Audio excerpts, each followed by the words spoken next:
हमारी खुदावंद यीशु की अंजील मुकद्दस यूहन्ना के मुताबिक उसका 8वां बाब 31 से 42 आयत तक। उस वक्त यीशु ने उन यहूदियों से जो उस पर ईमान लाए थे कहा कि अगर तुम मेरी बात पर कायम रहोगे तो तुम दर हकीकत मेरे शागिर्द होगे और सच्चाई को जानोगे और सच्चाई तुमको आज़ाद करेगी। उसे ये जवाब दिया गया कि हम तो इब्राहीम की नस्ल से हैं और कभी किसी के गुलाम नहीं रहे, तू क्यों कर कहता है कि तुम आज़ाद किए जाओगे। यीशु ने उन्हें जवाब दिया, मैं तुमसे सच सच कहता हूँ कि जो कोई गुनाह करता है वो गुनाह का गुलाम है, और गुलाम हमेशा तक घर में नहीं रहता, लेकिन बेटा हमेशा तक रहता है। बस अगर बेटा तुमको आज़ाद करेगा तो तुम दर हकीकत आज़ाद होगे। मैं जानता हूँ कि तुम इब्राहीम की नस्ल से हो, लेकिन तुम मेरे कत्ल के फ़िक्र में हो, क्योंकि मेरा कलाम तुम्हारे दिल में जगह नहीं पाता। मैंने जो कुछ अपने बाप के यहाँ देखा है वो कहता हूँ, और तुमने जो अपने बाप से सुना है वो करते हो। उन्होंने जवाब में उससे कहा कि हमारा बाप तो इब्राहीम है। यीशु ने उनसे कहा, अगर तुम इब्राहीम के फर्जंद हो तो इब्राहीम के से काम करो, मगर तुम मुझ जैसे शख्स को कत्ल करना चाहते हो जिसने तुमको वही सच्ची बात बताई जो खुदा से सुनी। इब्राहीम ने तो यूँ नहीं किया था, तुम अपने बाप के काम करते हो। तब उन्होंने उससे कहा, हम हराम से पैदा नहीं हुए, हमारा बाप एक है, यानी खुदा। यीशु ने उनसे कहा, अगर खुदा तुम्हारा बाप होता तो तुम मुझसे मोहब्बत रखते, क्योंकि मैं खुदा में से निकला और आया हूँ, क्योंकि मैं आपसे नहीं आया बल्कि उसी ने मुझे भेजा है।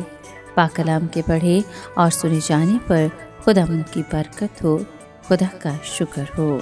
अजीज दोस्तों, आज के कलाम में यीशु मसीह सच्चाई के बारे में कहता है कि ये इंसान को आज़ाद करती है। इंसान सच्चाई की बुनियाद पर आज़ाद होता है और झूठ उसे गुलाम बना देता है। यीशु मसीह के इस कलाम के बाद यहूदी उसके साथ रूहानी नस्ल और आज़ादी पर बहस करते हैं।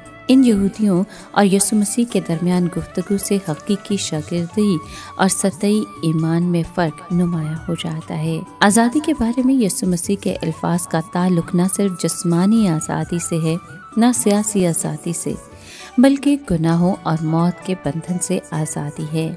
ये आज़ादी रूहानी आज़ादी और हकीकी आज़ादी है।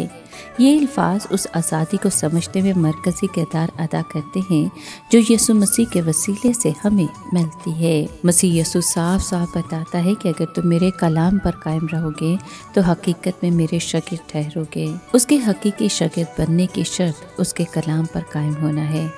उसके कलाम पर कायम रहने से मुराद उसकी तालीम के साथ गहरा रिश्ता रखना और उसके साथ ऐसा रिश्ता रखना है जो हमारी तब्दीली का सबब बनता है। इब्राहीम की नस्ल होने और खुदा के फर्जंद होने में फ़र्क के बारे में गुफ्तगू एक गहरी रूहानी हकीकत से पर्दा उठाती है कि जिस्मानी नस्ल मायने नहीं रखती, बल्कि खुदा के साथ रूहानी रिश्ता और उसकी फरमाबरदारी मायने रखते हैं। यीशु मसीह गुनाह की गुलामी का मुकाबला उस आज़ादी से करता है जो उसमें पाई जाती है। इससे गुनाह की हकीकत को समझना आसान हो जाता है कि ये इंसान को गुलाम बना देता है। ये बात रोज़ों के मौसम से भी वाकफियत रखती है कि जिसमें हमें गुनाहों से तौबा करने और गुनाहों से दूर रहने का बुलावा मिलता है।